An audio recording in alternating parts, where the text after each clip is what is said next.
Today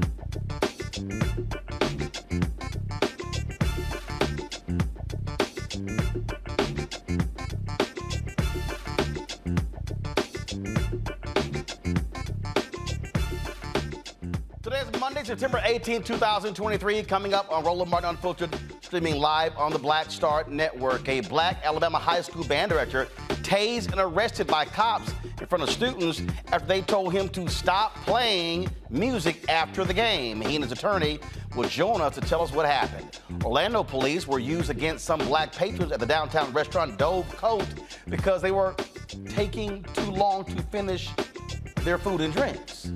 We'll talk to two of those who got kicked out. Dallas Cowboys owner Jerry Jones, who has never hired an interim black head coach or black head coach, says he wants to see NFL teams increase minority ownership. I wonder if he's saying this after Jim Trotter named Jones in his discrimination lawsuit against the NFL. Plus, conservative Lauren Boebert gets kicked out of a Colorado theater for inappropriate behavior. But she's always talking about family values. Really? Really? And Jan Winter, the founder of Rolling Stone, literally says he did not include any black artists in his new book because they are not articulate. Rolling Stone fires back, and he's been kicked off the Rock and Roll Hall of Fame board of directors. It's time to bring the funk. I'm Roland Martin Unfiltered. On the Black Star Network, let's go. He's got it. Whatever the miss, he's on it. Whatever it is, he's got the scoop, the fact, the find. And when it breaks, he's right on time and it's rolling. Best believe he's knowing. Putting it down from sports to news to politics. With entertainment just for kicks, he's rolling. It's on go, roll, roll, y'all. It's Roland Martin, yeah.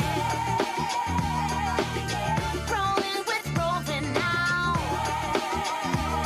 He's funk, he's fresh, he's real, the best, you know he's Roland Martin now.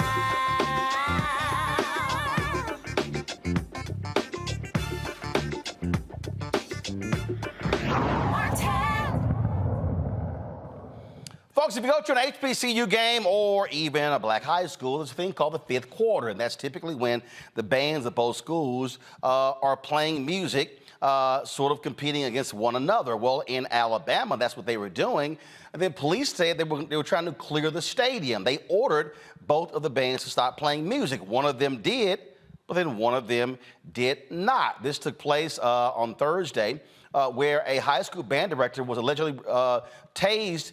He was tased and arrested for refusing to stop playing. Birmingham's minor high school band director, Johnny Mims, was tased by officers and faces disorderly conduct, harassment, and resisting arrest charges for not stopping his band from playing after the game. Johnny Mims and his attorney, Wanda Lynn Govan, join us right now. All right, so glad to have both of you here. So Johnny, walk us through. Game is over. Bands are playing. Is this common practice for your band and the opposing band?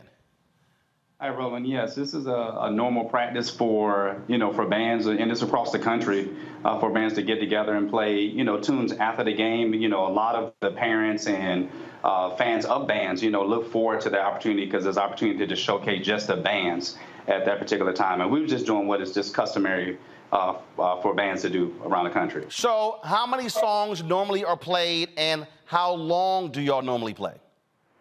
It depends. It depends on the two directors of both schools. Usually they'll get together and they'll be communicated ahead of time of how long that would be. A normal song will last no more than maybe 2.5 minutes. I would say 3 minutes is really pushing it. And just in this case, again, both directors got together and said, hey, we're going to do play a couple extra tunes after the game. We're just going to do 3 tunes because, of course, it's Thursday night and we want to get our kids home because we did have, a school following day. But that's the thing that the kids look forward to, is that opportunity to showcase what they've been working on all week. So if you got 3 songs, let's say they go 2.5, 3 minutes each, 2 bands, we're talking a total of 18 minutes. How many songs had y'all played when the cops then approached you and said, stop playing music? We both the other school and our school had at least, both schools had already played at least 2 tunes. So y'all just had 1 song left? We only had 1 song left. Okay, so the police say they were trying to clear the stadium. Was that happening? And again, is this common practice? Did anybody communicate with them? Or I mean, so how did this thing escalate to you being tased? Again, those particular things I can't speculate on. I know typically the football teams, usually the fifth quarters that happen when both football teams are usually on the field. We have those opportunities for those teams to get together. They will usually pray, or they'll kind of go over some of the logistics or celebrate. And usually that's when the fifth quarter is happening. So you still have bodies in the stadium. You still had audience on both sides of the stadium that was listening to both bands. And so I'm not sure where what the concern was about clearing out the stadium. But again, we were just doing what we customary do. We traveled from our school over to that school to perform, and both bands have been looking forward to the opportunity to play against each other. And again, just provide good music. I mean, we work very, very hard, and so that's an opportunity for us to do those things. All right, so again, this thing it escalates and it escalates, and then you get tased. Now, the other band, I saw a story where they said the other band stopped playing. Was that actually the case? Now, I can't of course, speculate it because the other band was on the other side of the field. Of course, my back was to that band. So once we heard the music, stop, at that point, we thinking that they're done with their song, and then we're proceeding to play our final song. And so I can't speculate what happened on the side because, of course, they were all the way on the other side of the field, and my back was turned to the other school. So what is interesting here, again, just how this thing just sort of escalated. And so I'm still trying to understand. So walk me through. You're directing the band. How many cops approach you? What are they saying to you? Do they physically grab you off the bandstand? I mean, what happens? We've seen that we showed a video a little bit earlier, was played again, where it was not really clear what happened here. So what happened? So again, both bands were trading tunes. Once we get a second song, the other band started playing, and then that's when we had a officer come up and say, "Hey, you guys need to leave." And again, that was communicated to my assistant director. By this time, I was up on the podium, which you can see in the video. When you see it, you'll see the podium right there in front, which is separated from where the students are, so that I can get up and see all of our students. And so, we were proceeding to go on and play our third song, as agreed upon by both of the directors from both schools, as we customarily do. So, we were told that we need to leave, and as we communicated, say, hey, this is our final song. We'll be leaving after that point, and that and if anything, that further allowed them to be able to clear out the stadium more as we get ready to come out of the stadium. And again, I was on the podium conducting their group before we can even get to the end of the song, which the officer at that time was pretty much yelling over the stand. As we get ready trying to cut off that last song, they cut the lights off us, and so as I was telling I'm a dark-skinned guy, and so if you cut the lights off, it's going to be very difficult for me to cue the students on how to cut off, for the song, because again, they can't see me. And by this time, officer was already coming up the podium to pull me down off the podium. And again, I was pretty much confused at this time, like, hey, what did I do? Like, what am I, what's the problem? What is going on? And remember, all this is happening in front of 145 students and parents and countless other fans, again, who customarily see this happening.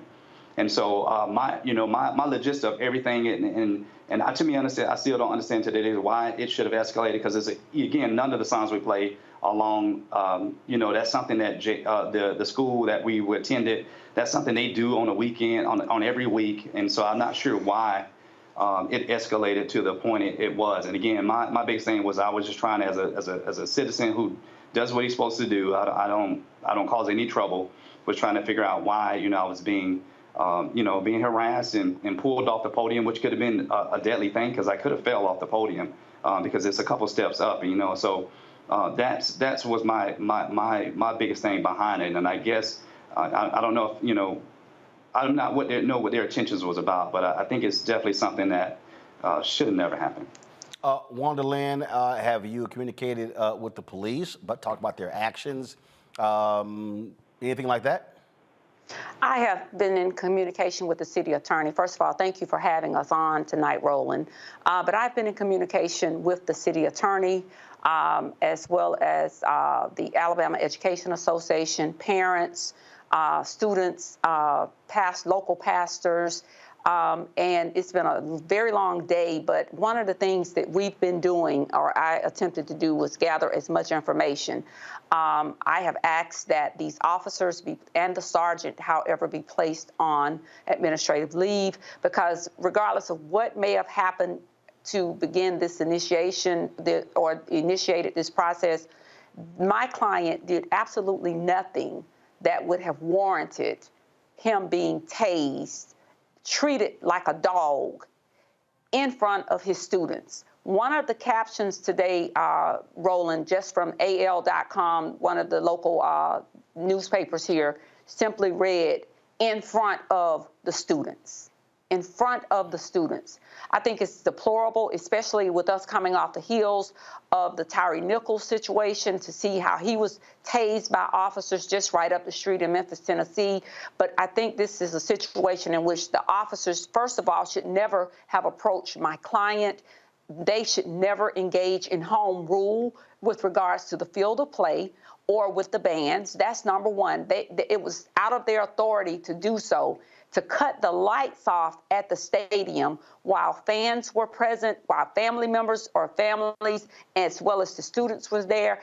And I just couldn't even imagine being in that situation on last Thursday. I feel that my client's rights have been violated, and we're going to pursue further actions against the city of Birmingham. But I do believe that these officers should be placed on administrative leave effective immediately. But is there a standard procedure, for this? So, for instance, you have athletic leagues that regulate games along those lines. I mean, how do you make sure that this doesn't happen again? That way you leave it up to an officer. So I understand band directors making a decision, communicating beforehand.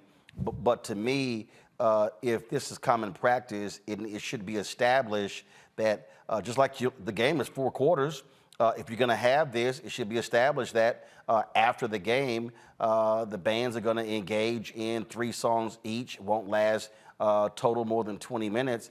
That way you don't have these subjective decisions by these cops. Are you going to propose that be clearly stipulated by the school district? Absolutely.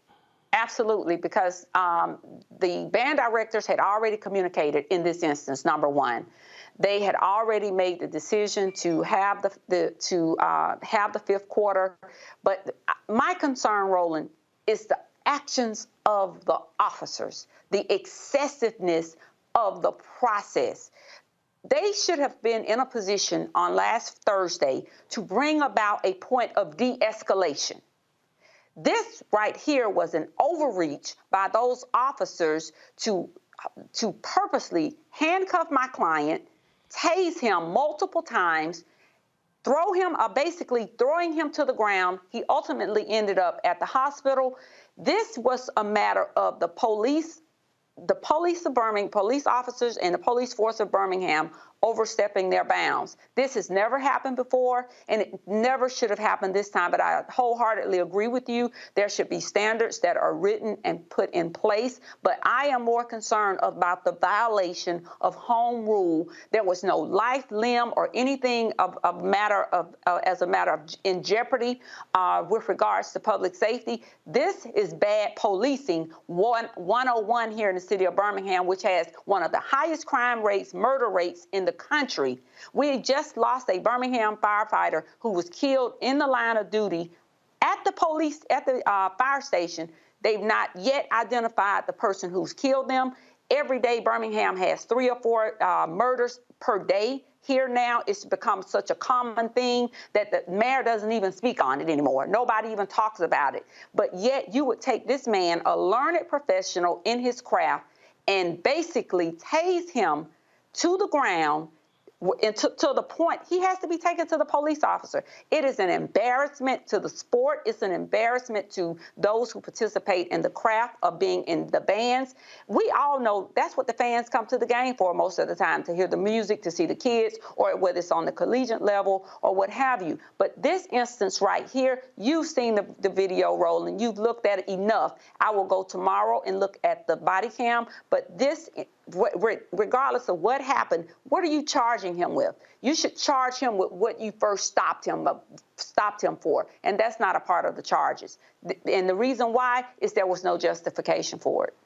All right, then. Well, we follow the case to see what happens next. Wanda Lee and Johnny, we shall appreciate it. Thanks a lot. Thank you. All right, folks, got to go to break. We'll be back on Roland Martin Unfiltered right here on the Black Star Network. You're watching on YouTube. Hit that like button, folks. Also, become a member of our Bring the Funk fan club. Your dollars are critical for us to do the work that we do. Send your check and money orders to P.O. Box 57196, Washington, D.C., 20037-0196. Cash App, $RM Unfiltered. PayPal, R Martin Unfiltered. Venmo is RM Unfiltered. Zelle, Roland at RolandSMartin.com. Roland at RolandMartinUnfiltered.com. We'll be right back.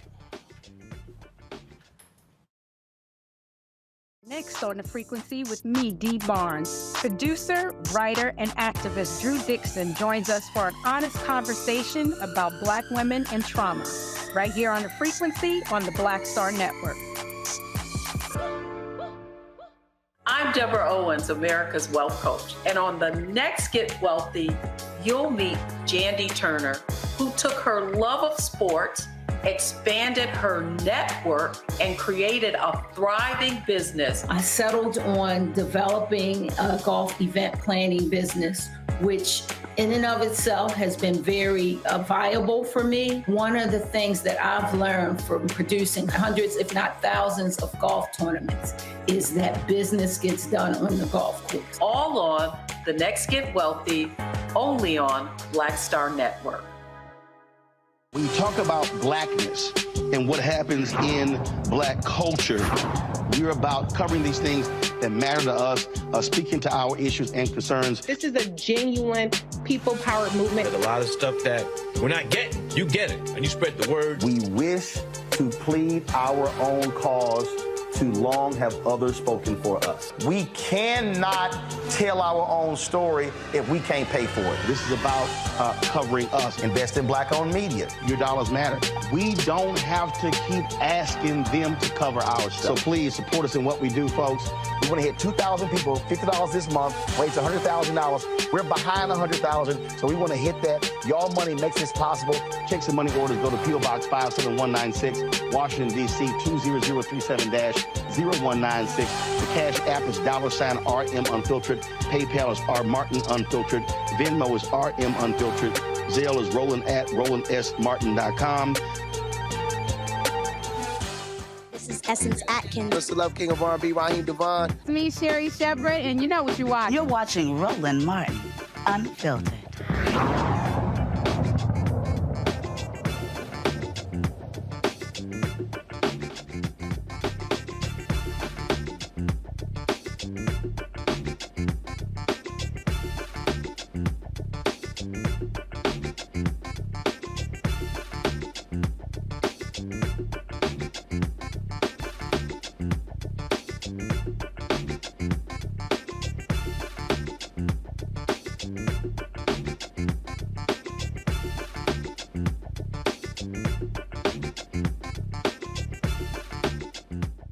All right, folks, time for our panel. Dr. Julianne Malveaux, economist, author, President Emerita Bennett College out of D.C., Amakongo Dabinga, senior professorial lecturer, School of International Service, American University, also out of D.C., out of Georgia, out of Atlanta.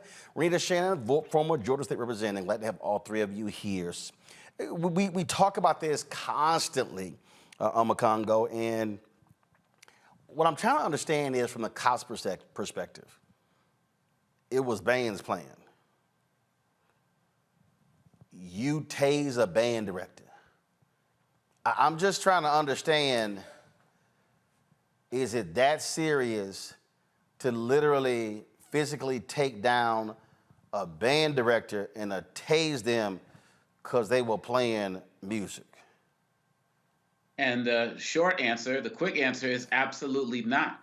And this is what happens when we continually have issues, situations where law enforcement, police officers are interacting with people just doing their basic work. Their police should have no involvement with any school activities. I mean, if you're there, in terms of breaking up things like a fight or something like that, like a brawl that breaks out or something, but, interacting with the band director like that, he said he could have hurt himself because when the lights went out and the stage that he was on, and as that article said that the lawyer talked about, in front of the kids.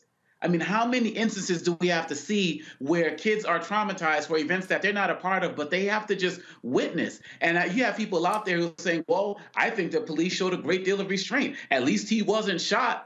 Like, is that supposed to be our standard right now? The guy, we got to walk away. We got to walk away without a bullet in our spine, and we just want to call it today. Dave, these officers need to be held responsible, and I don't know if there was a situation where the police were already there for security or if somebody called the police in, but these interactions with officers and people, Black people in particular, just doing their everyday job, not robbing a store, not, getting in a fight and arrest, just doing their everyday job.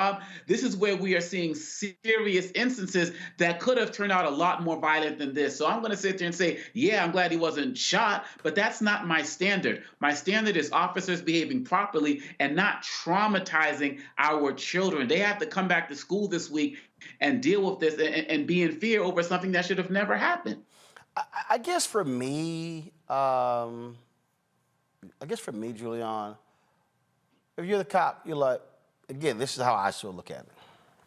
We've given you an order, stop playing, we need to clear the stadium. And you ignore the order. And we've told you, hey, we've already told the other band, stop playing, we have to clear the stadium. Now, if the band director wants to keep playing, that's when you the cops, you go, y'all hold on one second. When his ass get done, he getting arrested. And then that's what you do. You politely say, you disobeyed police orders. We told you multiple times. You chose to ignore us. You're under arrest. You do it very calmly. No need to tase, any of that. Now, that's on him. Roland, first of all, there's an issue of context. The brother said that the lights went out. That meant that the people could not see him.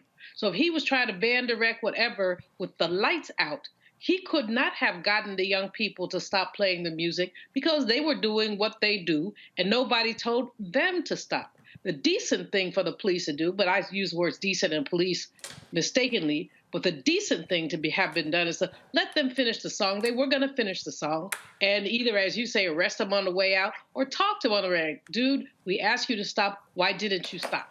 And he could then have said, it was dark, I could not direct my band, and they could not see me. These police have a bad habit of jumping to conclusions, especially when Black people are involved. There's no such thing as the, quote, benefit of the doubt. There's no such thing. And I'm trying to place myself in that stadium.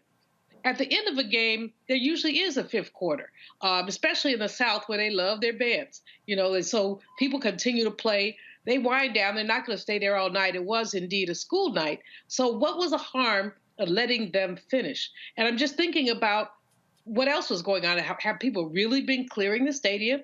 Usually after a game, you and I both know, people sit around and they chitty chat. Oh, they beat their butts or whatever. No one is rushing out of the stadium. They're moving in an orderly, probably slow fashion.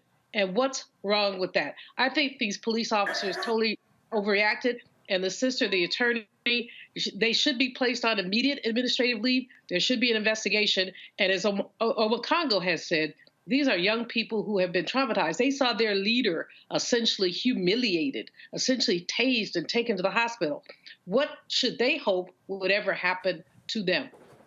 Well, see, the thing for me, Renita, is that, again, when the cops do these things, they end up costing taxpayers not money. And again, if they really felt that he was in the wrong, this is all you got to do. Y'all, just wait. When he get done, we're going to arrest him. This is the thing that I'm constantly saying. Too many cops Because they got a badge, because they got a gun, they escalate. The de-escalation would have been, okay, you want to keep disobeying us. Not a problem. Go ahead and finish y'all little song. I'm going to deal with you in 3 minutes.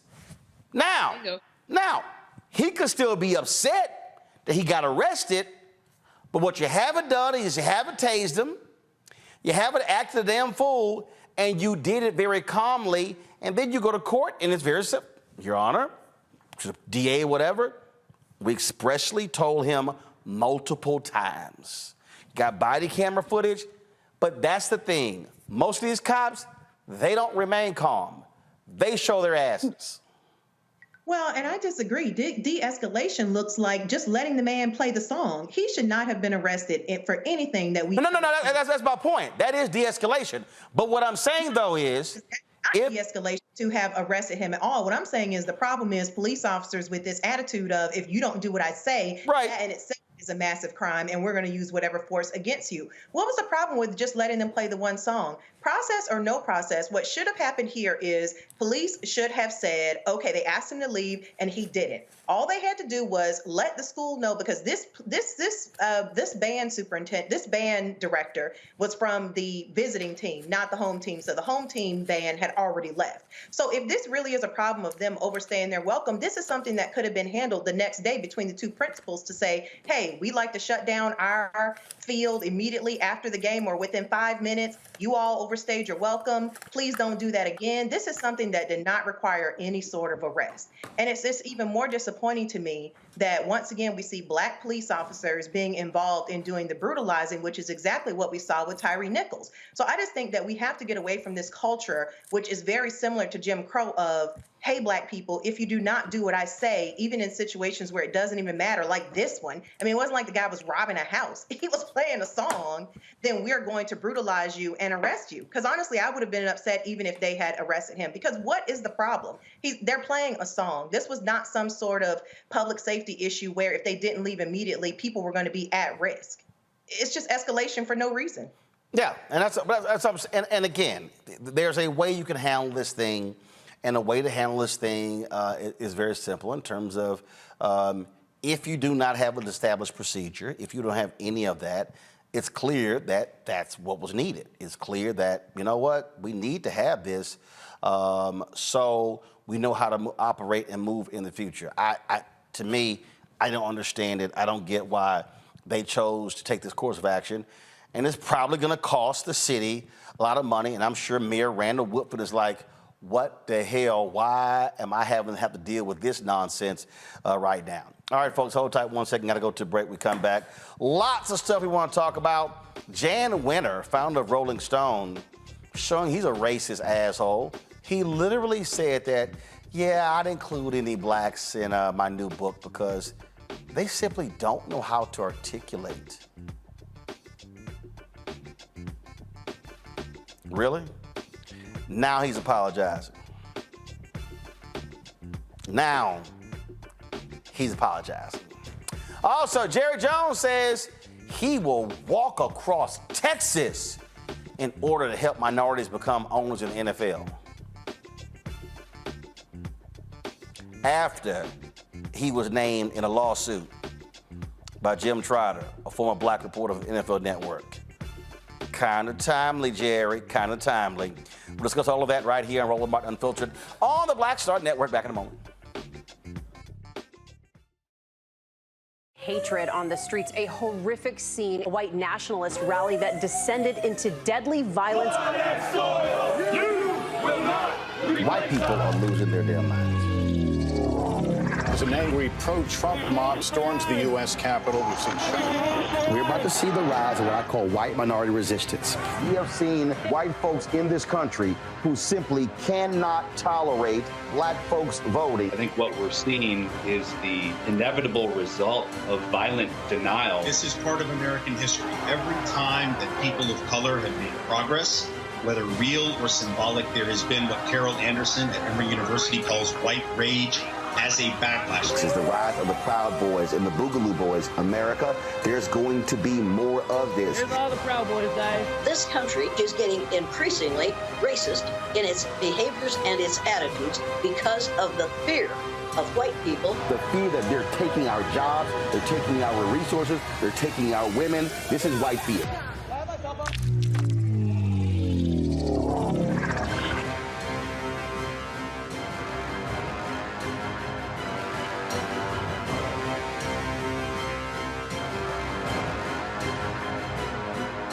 On a next, A Balanced Life with me, Dr. Jackie, we're going to be talking about common sense. We think that people have it, know how to use it, but it is something that people often have to learn. The truth is, most of us are not born with it, and we need to teach common sense, embrace it, and give it to those who need it most, our kids. So I always tell teachers to listen out to what conversations the students are having about what they're getting from social media, and then let's get ahead of it and have the appropriate conversations with them. On a next, A Balanced Life with me, Dr. Jackie, here at Black Star Network.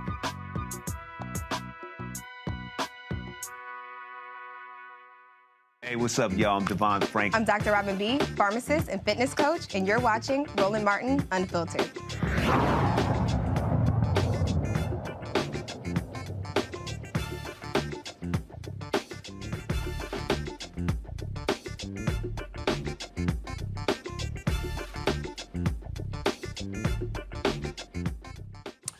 Well, ain't this timely? Dallas Cowboys owner Jerry Jones, one of the owners named in Jim Trotter's discrimination lawsuit against the NFL, now says that, you know what, there should be more minorities who are owners in the NFL.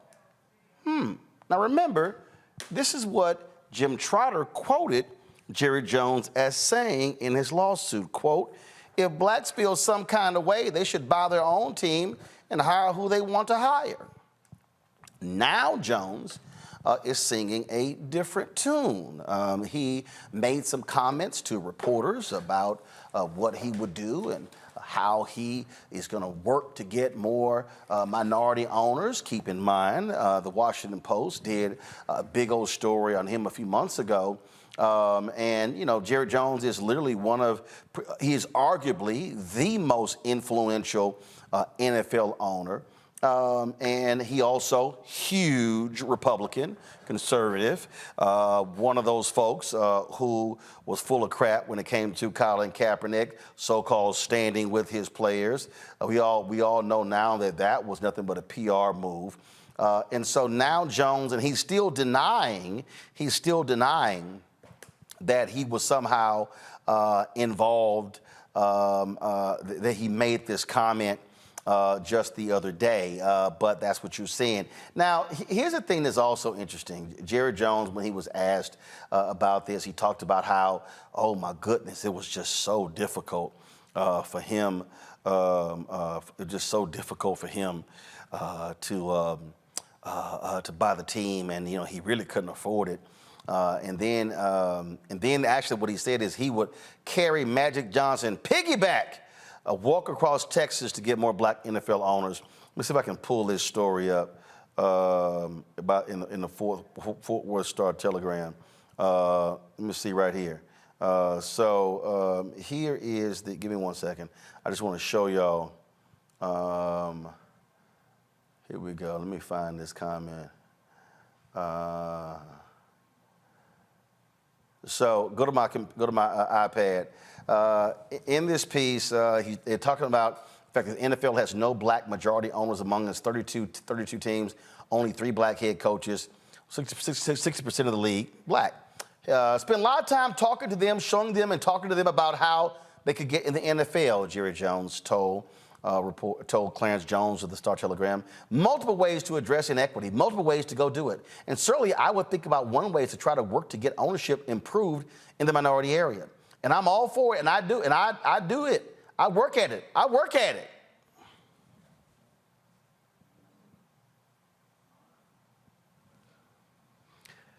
First of all, this quote don't make no sense whatsoever. Don't make any sense whatsoever, okay? Makes no sense. Now, again, this is the article. Go back to it. Jones understands the financial hurdles that have impacted blacks from gaining ownership, most notably the rising cost of NFL franchises and league rule that a majority must put down 30% of the cost. Nobody got in on a wing and a prayer any more than I did, and I really couldn't afford it. But I got into it, and as we look and see, we do see the qualified potential buyers out here that can get involved, and that's one way. You know the financial hurdles for everything that's gone up, but percentage-wise, there are qualified people out here. If they aren't here this minute, they're on their way because that's what's happening in this country. And many of the people that recently have gotten involved in NFL might not have been able to do it 20 years ago. So continuing to share thoughts and ideas with other people about being involved and from the ownership is something that I can speak to. He brings up Magic Johnson. Of course, he was a part of the Washington Commanders ownership. He goes, quote, Magic is a great ambassador, and I carry him piggyback to get him in the NFL. Jones says it's very important to have continued dialogue and discussions about diversifying the NFL's ownership rules, ranks, and believes his comments to Trotter were misrepresented. It's very important. We want that. We work at it. Really, that was the intent.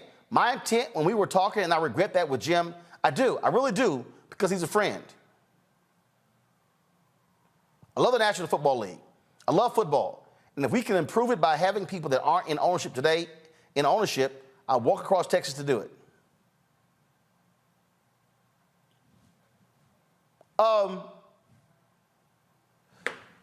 Julian, anybody reading those comments, listening to those comments, would likely say, that's some bullshit.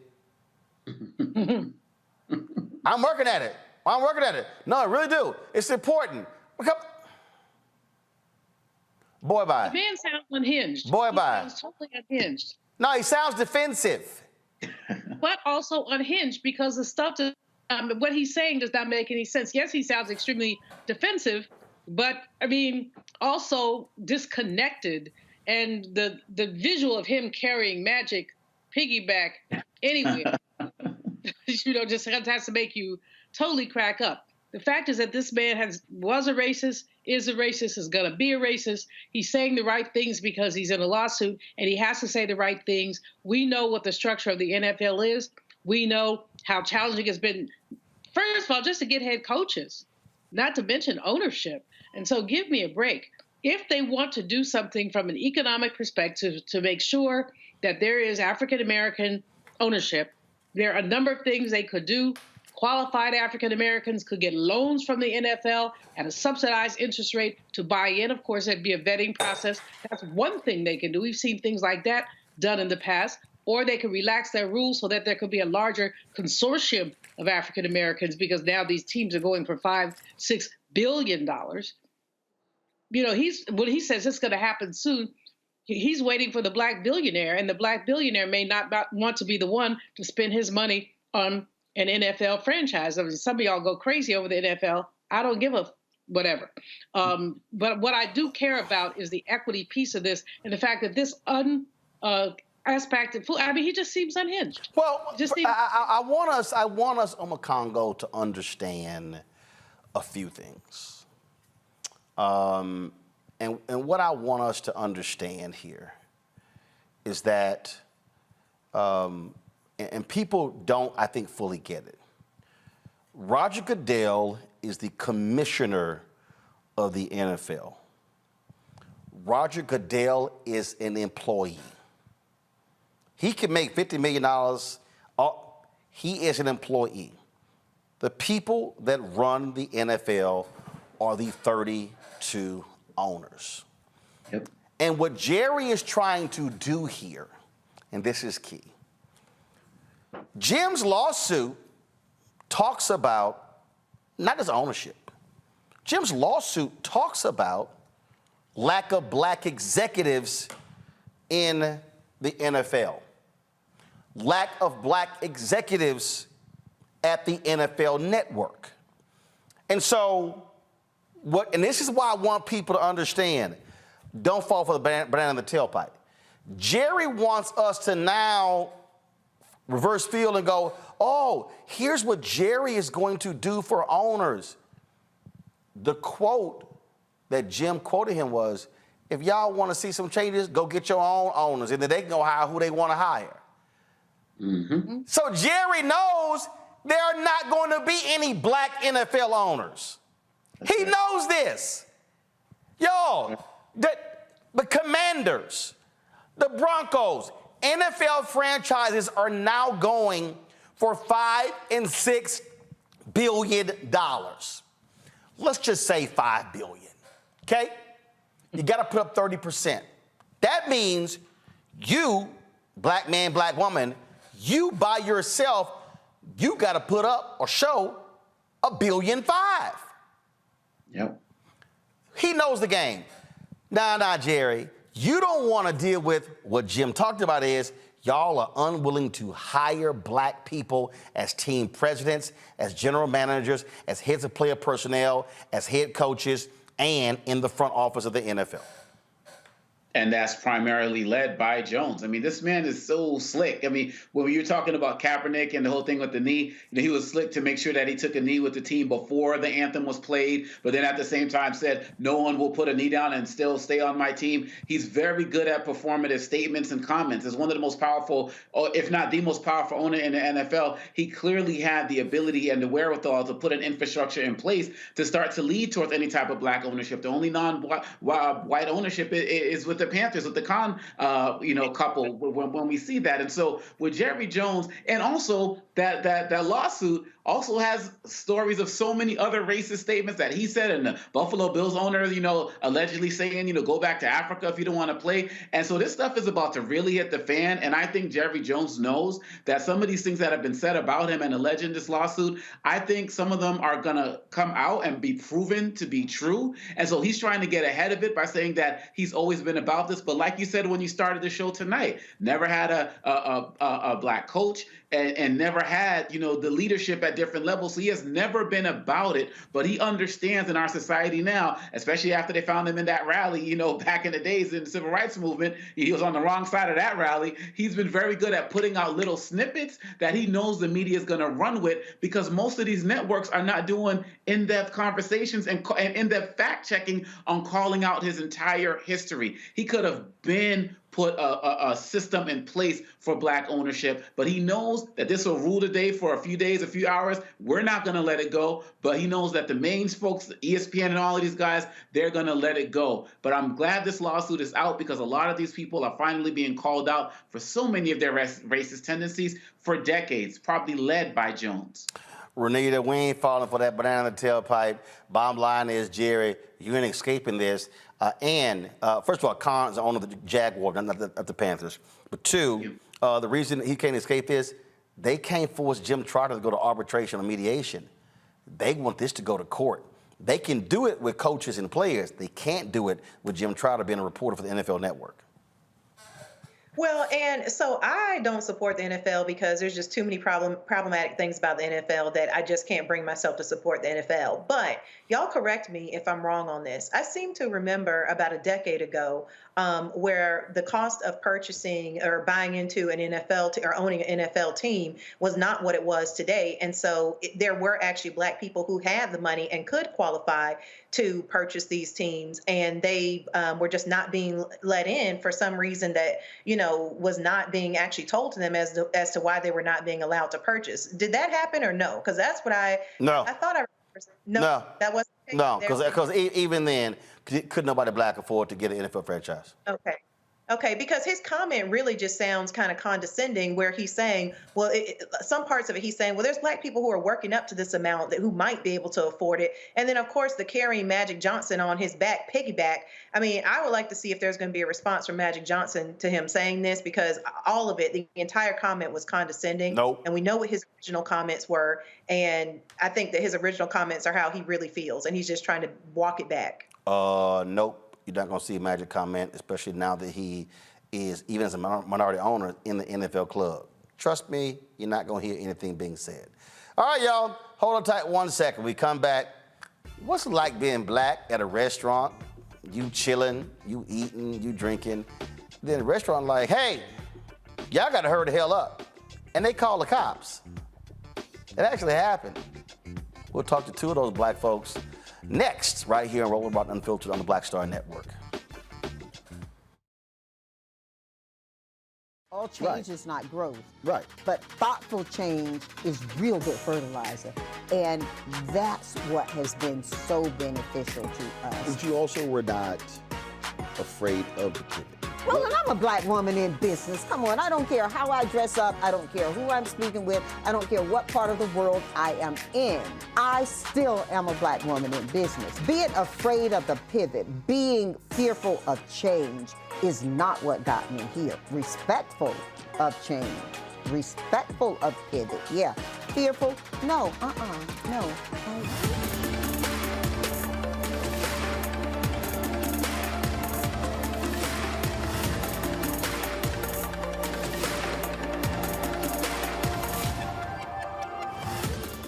Next on the Black Tape with me, Greg Carr. What do Deion Sanders, a lawnmower, and the phenomenon of invisible labor all have in common? They're all now part of, shall we say, a colorful lore at our historically black colleges and universities. Our Master Educator Roundtable convenes to explain it all as we explore the good, the bad, and the downright ugly of one of Black America's national treasures. That's next on the Black Table, right here on the Black Star Network. I'm Faraji Muhammad, live from LA.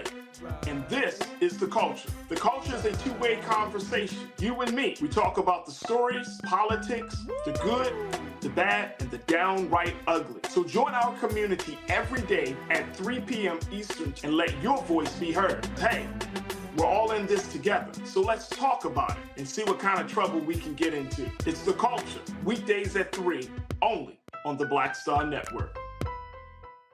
Hey, it's John Murray, the executive producer of the new Sherry Shepherd Talk Show. This is your boy, Earthquake. And you're tuned in to Roland Martin Unfiltered.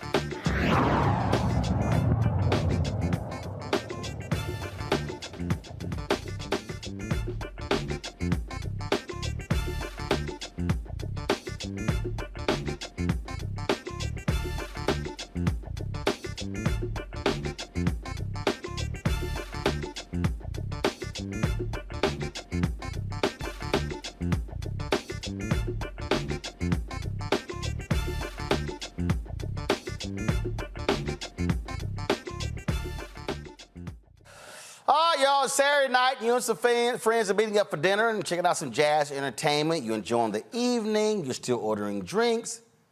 All of a sudden, they say, yo, y'all have to go. Y'all taking way too long. That actually happened to a group of black folks eating at a restaurant called DoveCote in downtown Orlando. The manager, Kyle Tased, called the cops on a party of 5 to have them removed. Another patron left a review on Google and said they were told the cops were called because the black folks refused to pay their $600 bill, which actually had been paid. Yeah, straight up. Now, pull a video up, y'all. I need to hear the audio. I'm just letting you know. I mean, it is what it is. We can't really do what they want to because it's private property, but... Guys, I don't understand. Completely understand, but to let you know that we haven't done anything other than sit here, enjoy our meal, pay whatever is due, and just have a good evening. I got you. I don't blame you. He stopped our drinks from coming over. Oh, did he? Yeah, I'm watching it. Okay. They said that they canceled the drinks, so you don't have to pay for any of that, but they canceled the order, so there's nothing more, like, the thing that y'all are owed that's outstanding. So they said they canceled. Okay. I mean, if anything, what I would do, if I were you guys, I would bring it higher to him. Just call on Monday, or when it's tomorrow, it's probably Sunday, he might not have a manager. Call on Monday and go higher than him. That's what I would do, because they want you trespass right now, and it's better to honestly leave before it's on paper, then you can't ever come back. Don't know if you ever would. We'll never come back. Yeah. But you get what I'm saying. But I would call and ask for like a manager. And I get it. Go ahead and trespass. Well, trespass me because I don't want to come back, but I want to have that documentation of what they've done. I'll see if they want to come back. Everybody else just ignored the bill? Yeah. Does that make any sense? But either way, we can I'm going to go ahead and trespass me because I want to have it on documentation because I will take this a little bit further than what we're dealing with right here. Well, even I mean, everybody else don't have to. But even if we don't get that on paper, I'll give you the case number. And if you guys want to get this pulled, it's public record. That instead of getting it on paper and all that, because then that goes into like city records and stuff. Going higher is his daddy. You what? Going higher is his daddy. I'll take it. I mean, I have to deal with everybody. No. My thing is that I'm in good with the mayor's office. Everything else, there's a lot of volunteer stuff that I do. He doesn't understand the position that I have and what he's done. I would definitely bring this up very quickly. That's your best. So whatever footage you have, Bring the course of action out. Right. That's your best way to go about it. And I always tell people he didn't even try to come talk to us. He said, if you don't leave him, call the cops. And again, that is weaponized. Again, come on, in this day and age, it truly is weaponized. The cops. Honestly, that's really good. Have you been recording like since you? All right, folks, joining us right now is Leon Gant and Stephanie Tolbert. Both of them were two of those folks kicked out. Glad to have both of you on the show. First off, Leon and Stephanie, so how many of y'all were actually at the restaurant? There were 5 of us, Roland. Leon and his wife, Heather, and Kevin Ballinger and his wife, Kendra, and then myself. And I made this reservation about a month ago on Open Table, and I did it because this group, Take 5, was going to be there, and that's how I found the venue. And nowhere on the Open Table site, nowhere on the restaurant site was there any notification or documentation of a time limit on how long we could dine. And so we were never told that when the hostess took us to our table, when the waiter took our order, we were never given any kind of timeline. So this was just a surprise. So they claim there was a time limit. Roland, we were never given any type of timeline. No, I'm saying this, I'm just trying to understand. Are they claiming that there's a time limit for each table? Yes. Okay. Yes. So have you seen that was it on the door? Was it on a stand at check-in?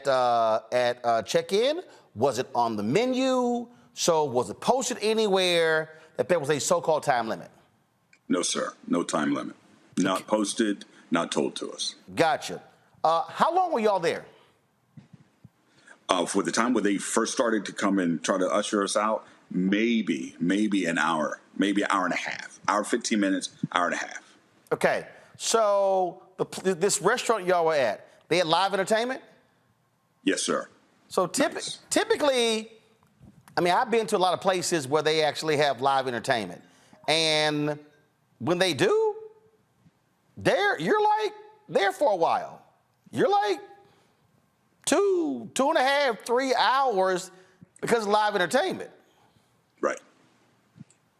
This, I am perplexed. Now, we did reach out to the owner, and we sent them an email. Carol, the owner is Rob. That's who this is? Okay, so he said, Ms. Gant, can you please provide me with the name and phone numbers of the guests who were part of this group from Saturday night? The 2 gentlemen in the video in particular, I would like to call them personally to understand what happened and have a cordial, polite conversation to discuss their concerns. Thank you for your consideration. So that's what he sent to us. Had y'all heard from him? Not at all. Not at all.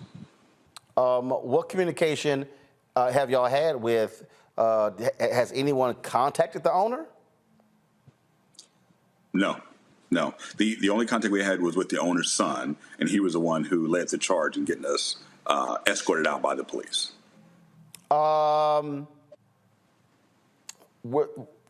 So were y'all actually escorted out? Well, I can tell you this, Roland. The police were very cordial. They were very nice. They even said to us that we will walk out first so that it doesn't seem like we are escorting you out.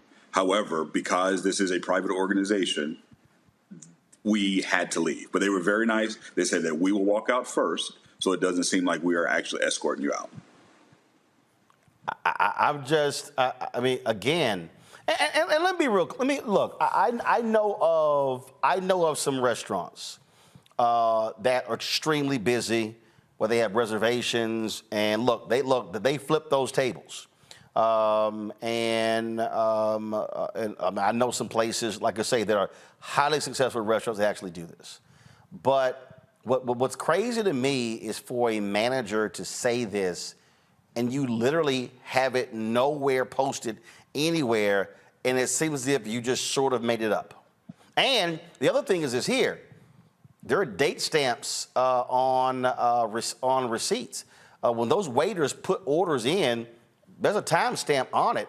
So y'all are able to show from the moment an order was placed and to when you get your receipt, how long you were there. Yes. Yes. What's your plan going forward? I can tell you this. First of all, it's an honor being on your show. So thank you very much for covering this. What I have done, I reached out to some of the contacts that I have here in Orlando, and they're giving me a list of attorneys that I'm going to contact.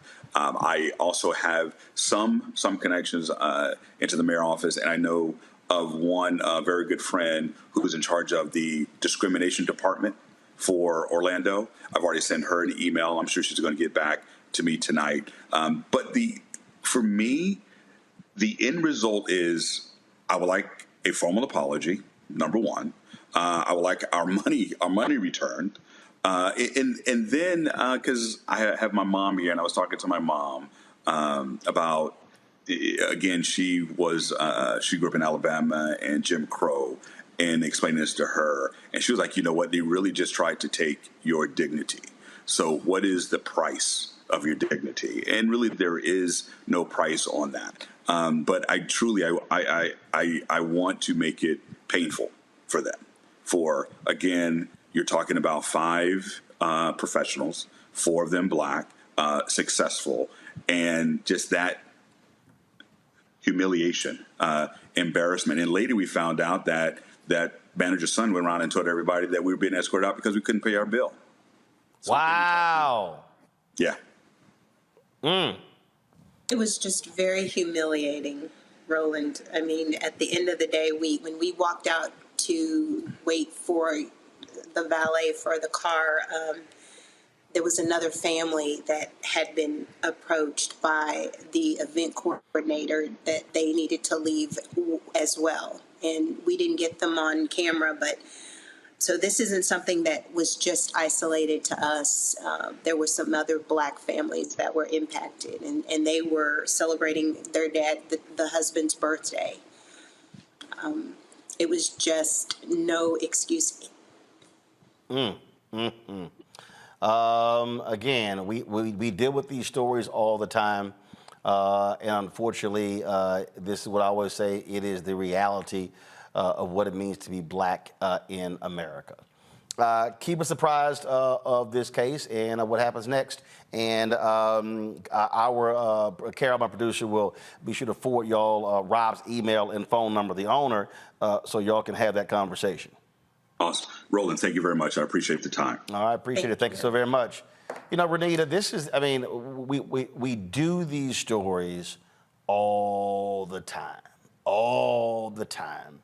And it's just, and this is what people don't understand. It's hard being Black in this country, and you just trying to go enjoy a meal and some damn jazz, and you still got to deal with some BS. Absolutely. The point you're making is the point that everybody should see from this, which is that Black people in society always have to be on guard. You can't even just go out to dinner and enjoy jazz music because you run the risk of being put out of a restaurant because you are Black. This also makes the point of why Black media is so important. I'm glad you're covering this story because I have not seen this covered by any other news outlet. And if it were not for this show, I think a lot of people would not be even aware that this had happened. And you heard the folks who you were just interviewing, they said that another Black family was put out. So this is like a pattern. I think kudos to the police. They handled the situation exactly the way that they should have. They did not escalate. They understood that, you know, they should not have been called out for this. And they tried to keep things very fair, giving them the opportunity to make sure that they were not even embarrassed by this incident. And so I think that, you know, the point you made earlier about with there being live music, when you have live music, that encourages people to sort of hang around, and that turns your restaurant restaurant into a little bit of a hangout place. And so nothing about this story really makes any sense as to why they were asked to leave, because typically restaurants that have a time limit of how long you can stay, they tell you that up front when you make the reservation. They tell you that when you sit down.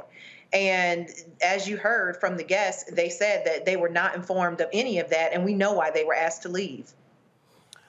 Congo.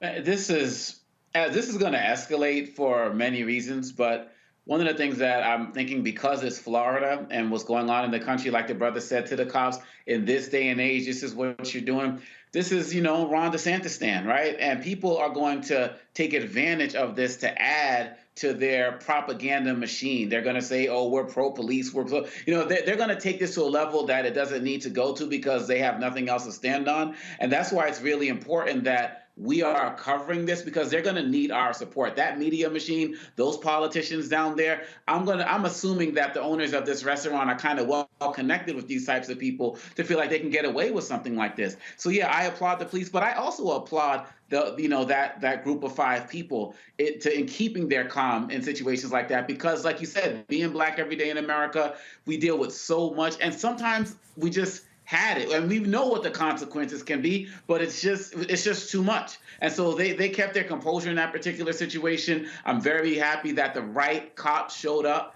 Cops with de-escalation training, kept their hands on their, vest the entire time, because all it could have taken, I think there were about 3 or 4, maybe 4 or 5 cops there rolling. All it could have taken was one wrong cop, and we could have had a situation just like we were talking about in the Alabama story at the beginning of the show. And so I'm grateful on all of those fronts, but we shouldn't have to just be grateful for that. You know what, Julian, there's some people, I see the comments, they're like, well, why we always be the calm one? But see, this is one of those situations why you sit there and you say, you know what, we're going to be real calm because y'all ass is going to be cutting a check. I have a notoriously bad temper. And no, really? Yeah, really. And so I was talking with my therapist actually, it was about a year ago, because something occurred on my campus and I kept my cool. And because she said, when you go off on people, you become the story. When you walk away, they become the story. And actually, one of my colleagues asked me at a brunch if I ordered the fried chicken.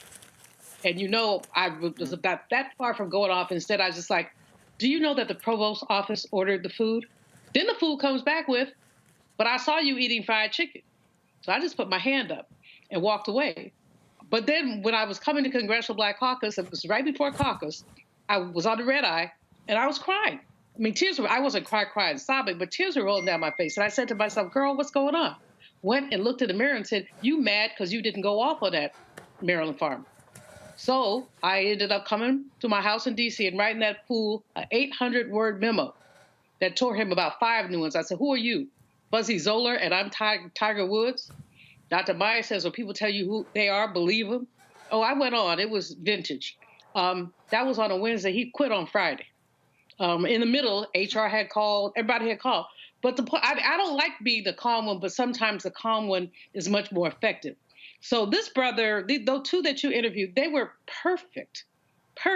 But these are Black professionals who are used to going out on the town, listening to some music and just kicking back. I've been to restaurants that have a time limit, but they tell you when you sit down, the next seating is at 8 o'clock, which is y'all got to be up out of here in a few, by 7:45. But they tell you, you don't just pull that like a rabbit out of a hat when you think there are too many Black people in the restaurant that day. I hope the brother, and I like the way he's going about it, very orderly.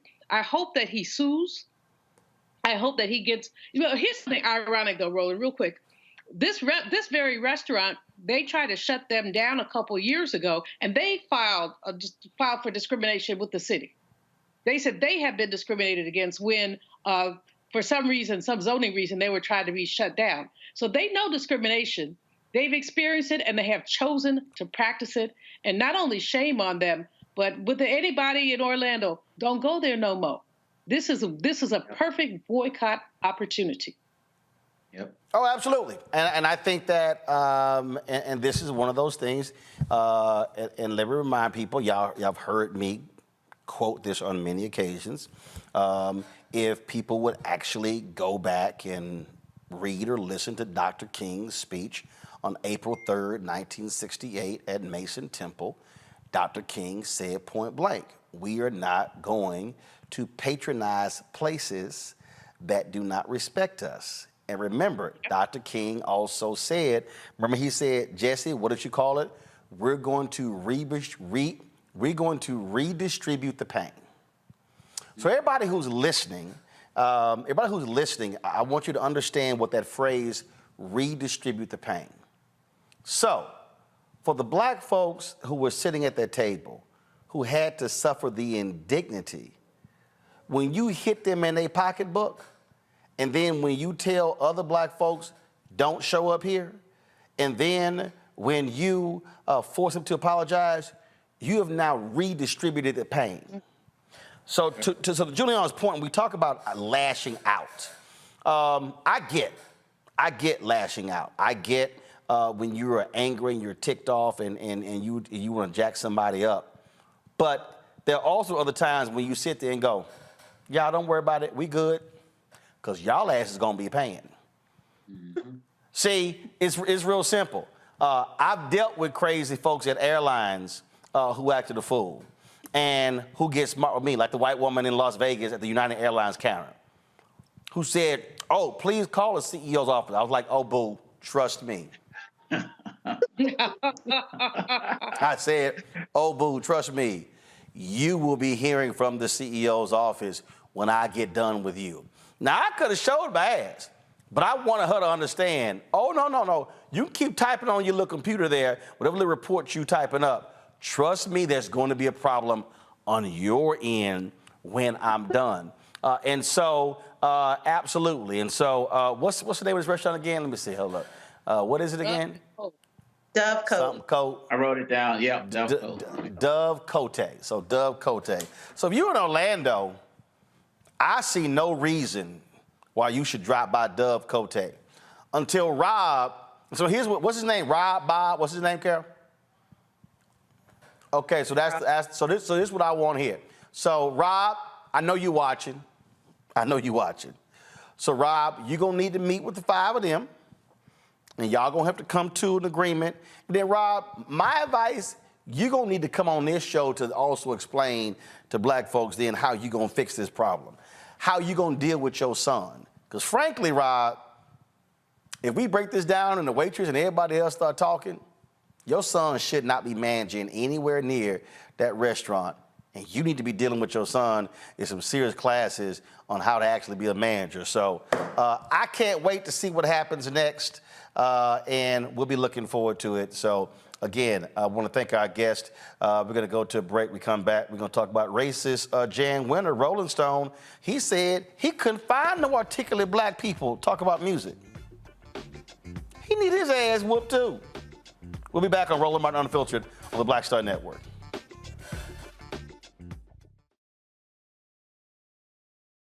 I'm Deborah Owens, America's Wealth Coach. And on the next Get Wealthy, you'll meet Jandy Turner, who took her love of sports, expanded her network, and created a thriving business. I settled on developing a golf event planning business, which in and of itself has been very viable for me. One of the things that I've learned from producing hundreds, if not thousands, of golf tournaments is that business gets done on the golf course. All on The Next Get Wealthy, only on Black Star Network. On a next, A Balanced Life with me, Dr. Jackie, we're going to be talking about common sense. We think that people have it, know how to use it, but it is something that people often have to learn. The truth is, most of us are not born with it, and we need to teach common sense, embrace it, and give it to those who need it most, our kids. So I always tell teachers to listen out to what conversations the students are having about what they're getting from social media, and then let's get ahead of it and have the appropriate conversations with them. On a next, A Balanced Life with me, Dr. Jackie, here at Black Star Network.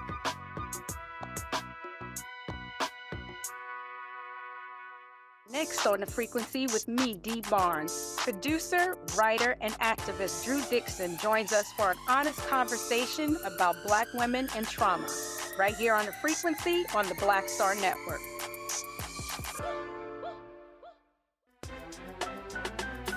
I'm Faraji Muhammad, live from LA.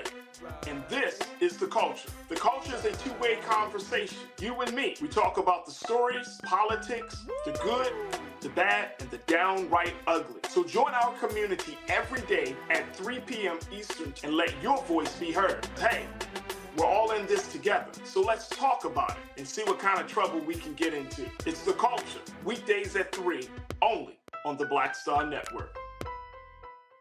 Carl Payne pretending to be Roland Martin. Holla! You ain't got to wear black and gold every damn place, okay? Ooh, I'm an alpha, yay. All right, you're 58 years old. It's over. And you are now watching Roland Martin Unfiltered. Uncut, unplugged, and undamn believable.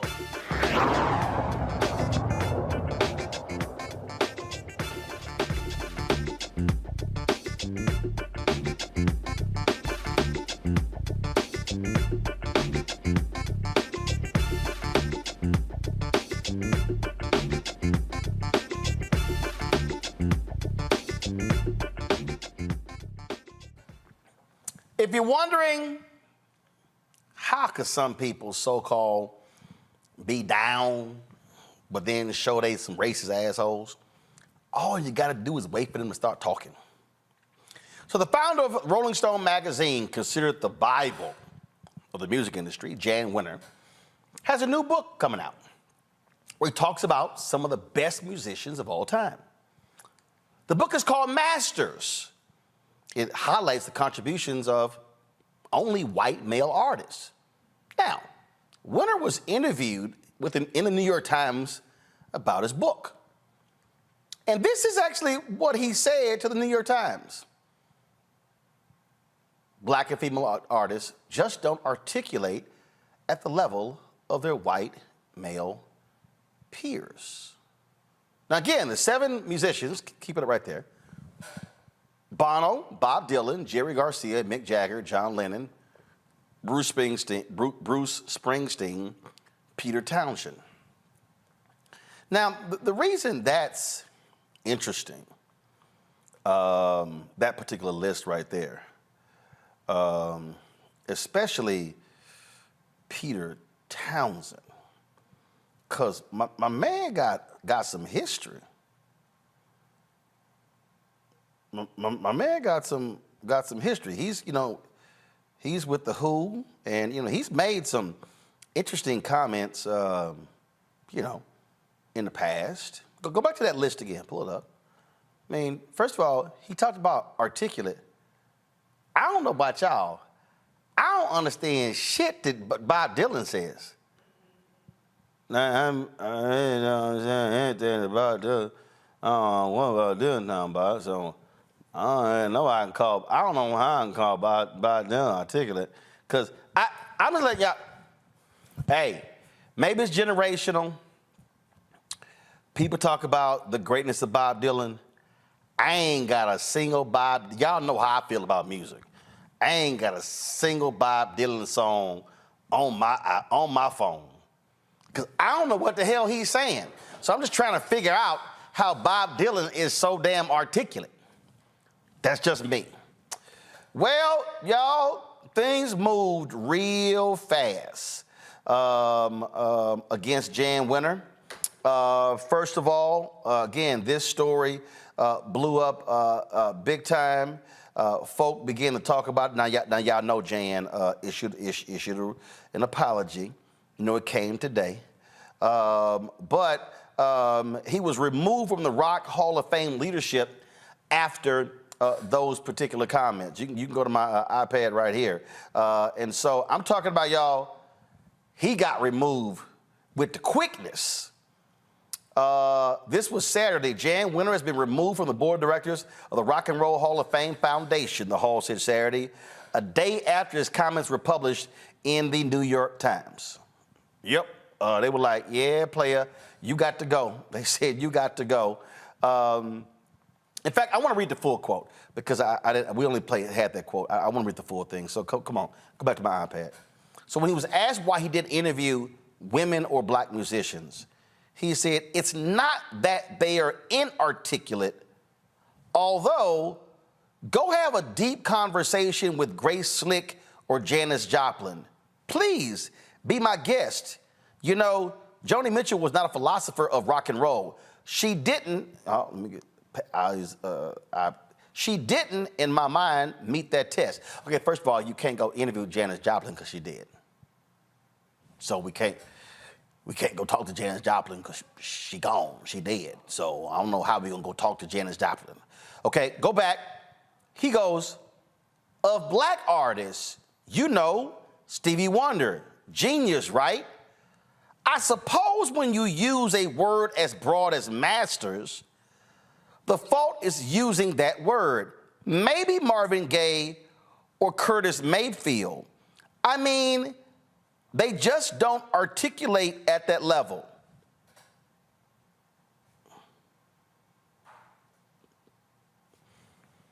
So he's saying that a Marvin Gaye or a Curtis Mayfield or even a Stevie Wonder, you couldn't consider them masters of the craft? Okay, back to my iPad.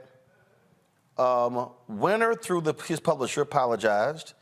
In my interview with the New York Times, I made comments that diminished the contributions, genius, and impact of black and women artists, and I apologize wholeheartedly for those remarks. I totally understand the inflammatory nature and badly chosen words and deeply apologize and accept the consequences. Oh yeah, your ass gonna accept the consequences. See, what folk need to understand, Jan Winter ran Rolling Stone with an iron fist. All of these artists, they all want to be featured in Rolling Stone. Remember when they put these lists out of the best singers or the top hip hop? Folks, then their arguments, how so-and-so on the list? So black folks are arguing over a list that white folks assembled. Really? So what Jan Winter is really showing you, this is what Jan Winter has been thinking all this time. All this time. And so you want to write a book called Masters. How in the heck? See, y'all, Rolling Stone named Aretha Franklin as the greatest voice America has ever produced. And you putting a book together called Masters and Aretha not in it? I mean, from her singing to her understanding of music, I mean, Aretha was a total package. But see, now I need people to understand when we talk about music and how other people are determining greatness. See, those of you who are watching, understand something here. Now you begin to understand why you didn't have an appreciation for Little Richard, for Chuck Berry, Bo Diddley. In fact, there was a video I saw. I need to find it. And it was a conversation with Chuck Berry, Little Richard, and Bo Diddley. And Elvis came up. And they were talking about, again, greatness and the music. And folk need to understand why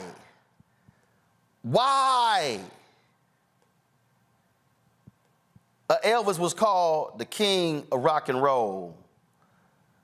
Because you had white folks who were deciding that. And they were not going, even black folk created all of this stuff. They were never going to give black people the credit for them being geniuses. And Jan Winter makes this comment. Y'all find that clip for me. I'm still looking for it as well. In fact, y'all might have remembered when Little Richard was at the Grammys. And this actually happened at the Grammys in 1988. Watch this. They take everything I get. They take it from me. He can't get that, though. All right, now. Wait a minute. Look at their hair. I used to hide Easter eggs in mine. Look at it. Now? Shut up.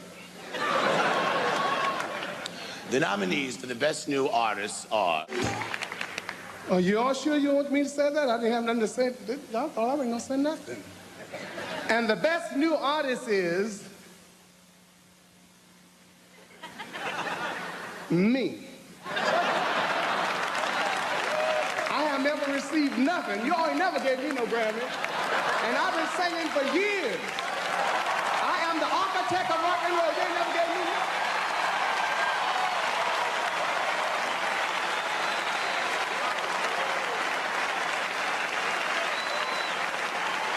And I am the originator.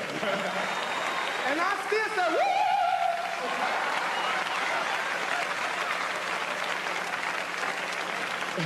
And the winner is still me.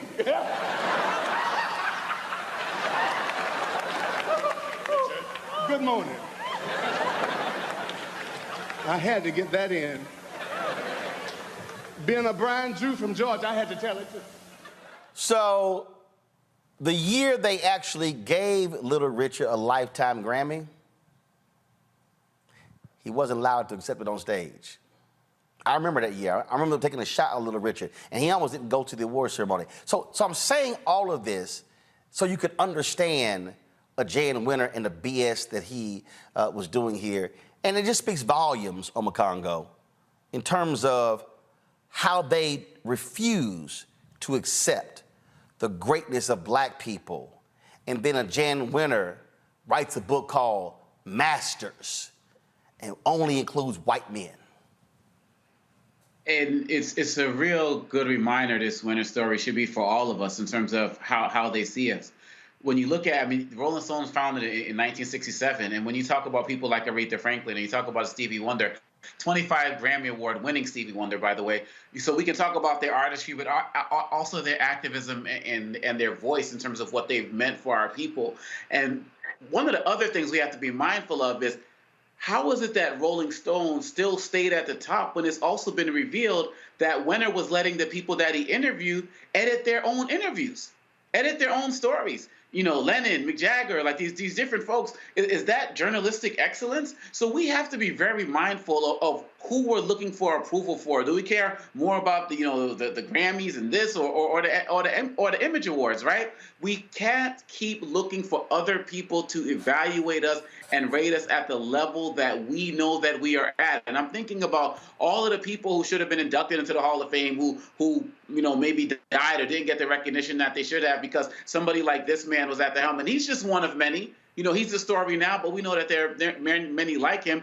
And quite honestly, at the end of the day, when you think about what he said and what he's been able to get away with for so long, this has to be a wake-up call for us to judge ourselves, to respect ourselves, to call our greats the greats as we know them, and not let these other folks control the narrative. And I really would be disappointed if people continue to look at the Rolling Stone as the standard, given this situation and given this story and what else has come out. Because the clearly racist comments that he's made has definitely been part of his Rolling Stones platform over the years. And just to let some black people come in and make some lists that go in his magazine, like you said, Roland, it's not enough. Our reaction to this is going to matter more than what he has done.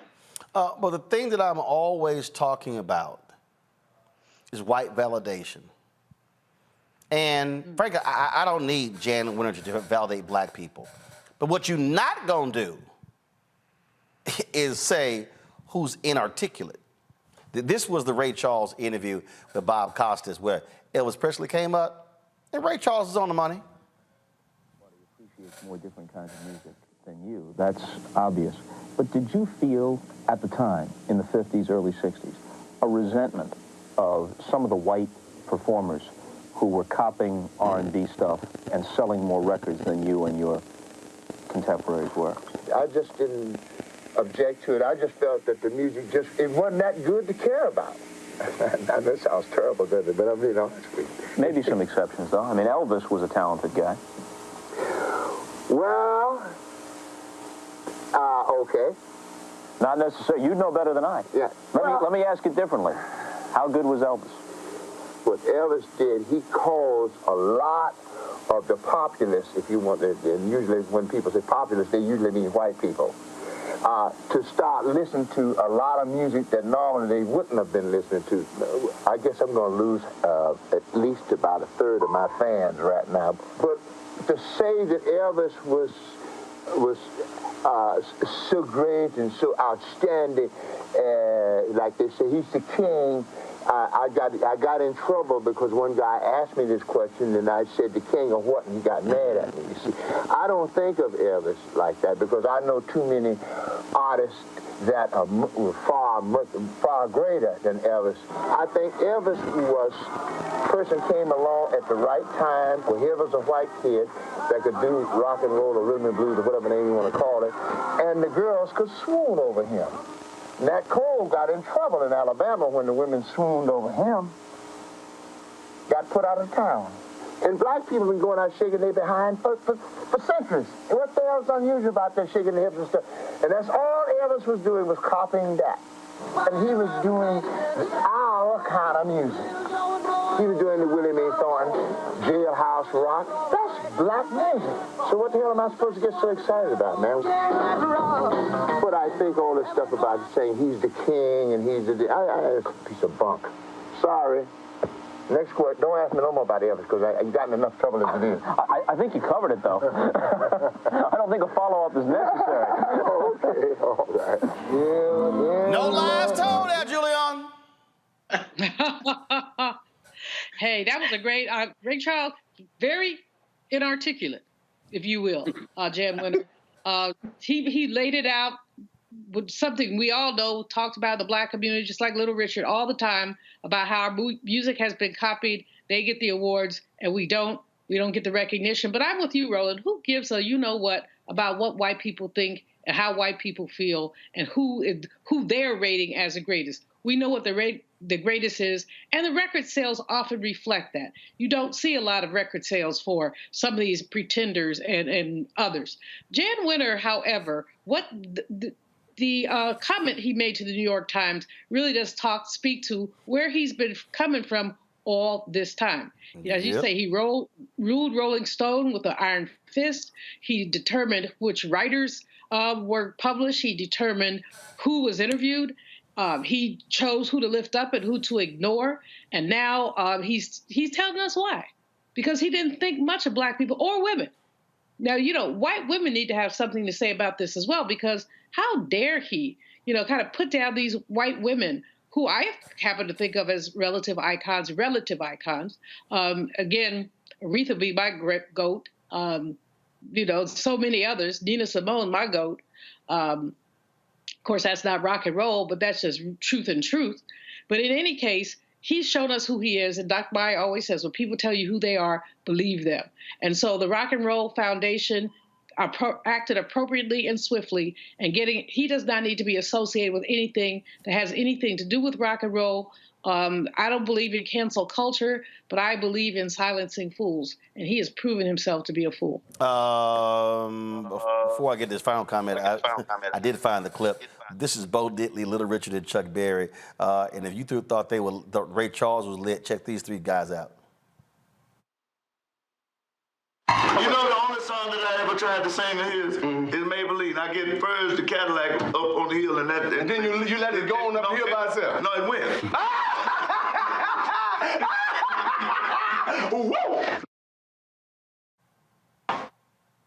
We came along, the whole thing changed. All of a sudden we became a no-no. What is this? This is devil music. Well, I say this. It was still a little Jewish boy that got it over the country with Alan Freed, my favorite brother. Amen. He still got it over the country, and he did a good job. I love you, Alan. Oh, Alan! See, because it wasn't anything that we were doing so wrong. It was just that people were so slow to accept change. You was black. Tell him again. Will you tell him, man, again? You was black. black, and they didn't want that black image over their kids. You was a hero. Well, see, but and your kids was looking up to you, and they didn't want their kids looking up at kids? What kids? They didn't want the white kids looking up at this big old greasy black guy out of Georgia, out of Mississippi, or out of Chicago. They want their kids to see a little white boy looking pretty and on duty and looking Rudy, you know. And so here's a black guy out there singing and screaming and beaming and screaming. They said, no, no, no. The thing here, Renita, is very simple. Again, it is the denial of the greatness of African Americans. And then when you put it in a book form, then it becomes, it's Jan Winter, then it becomes the ultimate voice.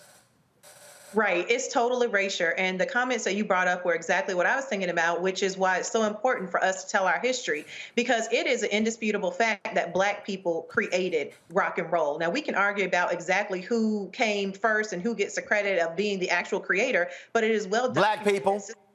Sister, but I'm saying three people specific, like no matter how you slice it, it's Black folks. Because Sister Rosetta Tharpe, who sang gospel music, was the first person to come along with an electric guitar and play those types of chords, which led to Little Richard being able to play those types of chords and putting it to secular music. And then along came Chuck Berry. So we can argue about which one of them are the creator, but any way you slice it, it's still Black folks. And so this stuff matters because even in the list of people that he is saying that he interviewed for his book that is about rock and roll, those people even give credit to Black artists for starting it. Mick Jagger talks about the influence that Little Richard had on his career. And so this stuff does matter. No, white validation does not matter, but it matters when it turns into money and resources. I was just telling a friend this weekend that it is a sad, sad fact that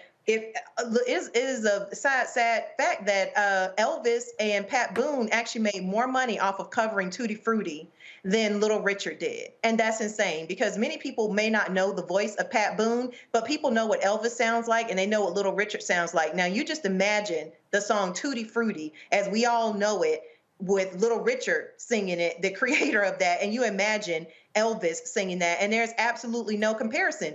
But those two made more money than he did. And so this type of erasure is just completely wrong. And I just think that his comments were so disgusting looking at the history of where rock and roll came from. And you're absolutely right. All right, folks, that is it. I appreciate it, Julian, Amakongo, as well as Renita. Thank you so very much. Folks, do me a favor. Be sure if you're watching on YouTube, hit the like button, folks. Again, that impacts the algorithm, so we appreciate if y'all do that. Support us in what we do. Download the Black Star Network app, Apple phone, Android phone, Apple TV, Android TV, Roku, Amazon Fire TV, Xbox One, Samsung Smart TV. You can also, of course, send your check and money orders to support us. Send your check money order to P.O. Box 57196, Washington, D.C. 20037-0196. Cash App, $RM Unfiltered. PayPal, R Martin Unfiltered.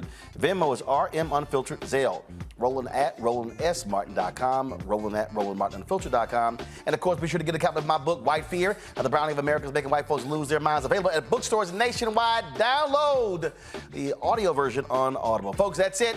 I'll see you tomorrow right here on Roland Martin Unfiltered on the Black Star Network. Have a great one. Holla! Folks, Black Star Network is here. Oh, no punches! I'm real revolutionary right now. Support this man, Black Media. He makes sure that our stories are told. Thank you for being the voice of Black America, Roland. Stay Black. I love y'all. All momentum we have now, we have to keep this going. The video looks phenomenal. See, this difference between Black Star Network and Black-owned media and something like CNN. You can't be Black-owned media and be scared. It's time to be smart. Bring your eyeballs home. You dig? Pull up a chair. Take your seat. The Black Tape. With me, Dr. Greg Carr, here on the Black Star Network. Every week, we'll take a deeper dive into the world we're living in. Join the conversation only on the Black Star Network. Hi, I'm Dr. Jackie Hood Martin, and I have a question for you. Ever feel as if your life is teetering and the weight and pressure of the world is consistently on your shoulders? Well, let me tell you, living a balanced life isn't easy. Join me each Tuesday on Black Star Network for A Balanced Life with Dr. Jackie. We're all impacted by the culture, whether we know it or not. From politics to music and entertainment, it's a huge part of our lives, and we're going to talk about it every day right here on The Culture with me, Faraji Muhammad, only on the Black Star Network. I'm Deborah Owens, America's Wealth Coach, and my new show, Get Wealthy, focuses on the things that your financial advisor and bank isn't telling you, but you absolutely need to know. So watch Get Wealthy on the Black Star Network.